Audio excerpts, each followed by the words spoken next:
നമസ്കാരം. മലയാളി വാർത്തയിലേക്ക് സ്വാഗതം. ദക്ഷിണ മുംബൈയിലെ പൈതുനിയിൽ ബിരിയാണിക്ക് പിന്നാലെ തണ്ണിമത്തൻ കഴിച്ച ഒരു കുടുംബത്തിലെ 4 പേർ മരിച്ച സംഭവത്തിൽ ദുരൂഹത തുടരുന്നതിനിടയിൽ വിപണികളിൽ നിന്ന് തണ്ണിമത്തൻ പൂർണ്ണമായും അപ്രത്യക്ഷമായി. കഴിഞ്ഞ മാസം 27-നായിരുന്നു ദുരൂഹമായ ഈ കൂട്ടമരണം നടന്നത്. പൈതുനിയിലെ മാർക്കറ്റുകളിൽ നിന്ന് തണ്ണിമത്തൻ വിൽപ്പനക്കാർ കൂട്ടത്തോടുകൂടി അപ്രത്യക്ഷമായതായി ഫുഡ് ആൻഡ് ഡ്രഗ് അഡ്മിനിസ്ട്രേഷൻ അറിയിച്ചിട്ടുണ്ട്. തണ്ണിമത്തൻ കഴിച്ചതാണ് മരണകാരണമെന്ന സംശയം ശക്തമായതോടുകൂടിയാണ് വിപണികളിൽ നിന്ന് തണ്ണിമത്തൻ കച്ചവടക്കാർ കൂട്ടത്തോടുകൂടി അപ്രത്യക്ഷമായത്.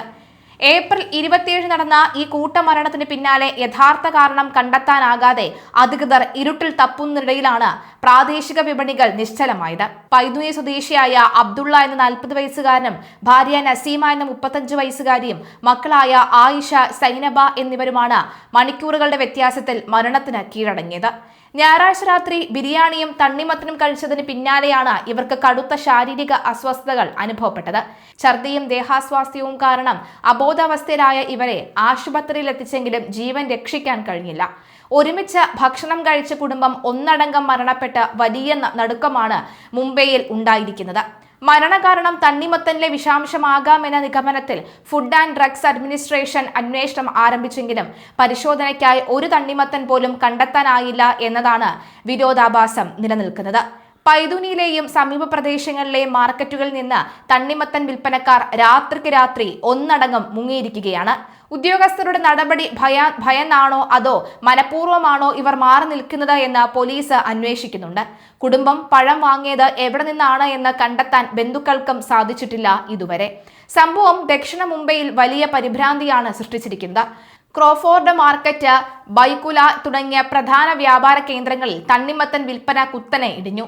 ജ്യൂസ് സെന്ററുകളിലും തണ്ണിമത്തൻ ജ്യൂസിന് ആവശ്യക്കാർ ഇല്ലാതായിരിക്കുകയാണ്. ഏകദേശം 50% കച്ചവടം കുറഞ്ഞതായാണ് റിപ്പോർട്ടുകൾ സൂചിപ്പിക്കുന്നത്. വ്യാജ വാർത്തകളും ഭീതിയും ബിസിനസിനെ സാരമായി ബാധിച്ചുവെന്ന് കച്ചവടക്കാർ പരാതിപ്പെടുന്നുണ്ടെങ്കിലും ജനങ്ങളുടെ പേടി ഇതുവരെ മാറിയിട്ടില്ല. ബിരിയാണിയും തണ്ണിമത്തനും കഴിച്ചതുകൊണ്ട് മാത്രം ഇത്തരമൊരു ദുരന്തം സംഭവിക്കാനുള്ള സാധ്യത കുറവാണെന്നാണ് ഉദ്യോഗസ്ഥരുടെ പ്രാഥമിക വിലയിരുത്തൽ. മാത്രവുമല്ല, സാധാരണഗതിയിൽ ഭക്ഷ്യവിഷബാധ ഏൽക്കുമ്പോൾ ഉണ്ടാകുന്ന സിംറ്റംസ് ഒന്നുമല്ല ഇവർക്കുണ്ടായത്. മറ്റെന്തോ മാരകമായ വിഷം ഉള്ളിൽ ചെന്നതുപോലെയുള്ള ശാരീരിക അസ്വാസ്ഥ്യമൊക്കെയാണ് ഇവർ പ്രകടിപ്പിച്ചത് എന്നാണ്.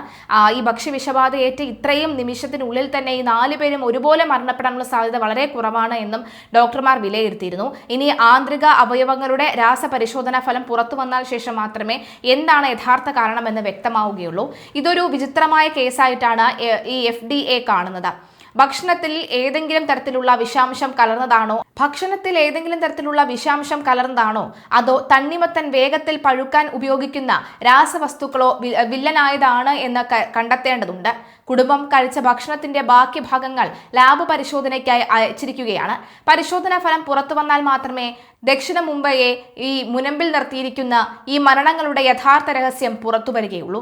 ഇടയ്ക്ക് തണ്ണിമത്തനല്ല കാരണമെന്നും മറ്റെന്തൊക്കെയോ ആണ് എന്നുള്ള സംശയം പോലീസും അതുപോലെ തന്നെ ഡോക്ടർമാരും മുന്നോട്ട് വെച്ചിരുന്നു. എന്തായാലും ഈ തണ്ണിമത്തൻ മാർക്കറ്റിൽ നിന്ന് തന്നെ പൂർണ്ണമായും അപ്രത്യക്ഷമാകുന്നത് ചില സംശയങ്ങളും ഭയവും കൂടുതൽ ശക്തമാകുന്നതിന്റെ തെളിവ് കൂടിയാണ് എന്നാണ് പലരും പറയുന്നത്.